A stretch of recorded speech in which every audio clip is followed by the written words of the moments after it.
SCB additional SP K Ramakrishna Prasad గారి ఆదేశాల ప్రకారము స్థానిక తిరువురు ఎస్సీబీ స్టేషన్ పరిధిలో గల గంపలగూడు మండలం నెమలి గ్రామంలో ఎన్డీపీఎల్ మధ్యాన్ని రవాణా చేస్తున్న వీరిద్దరిని కూడా ఈ వాహనంలో ఏపీ 39 KU 3091 వాహనంపై ఇరువురిని కూడా అరెస్ట్ చేయడం జరిగింది.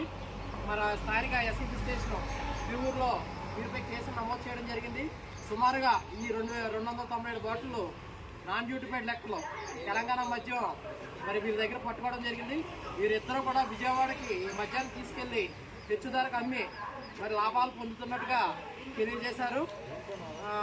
ఈ దాడుల్లో ముఖ్యంగా మా ఎస్ఐ గారు జగ్గారావు గారు అట్లాగే రఘు కూడా పాల్గొన్నారని తెలియజేస్తున్నాను.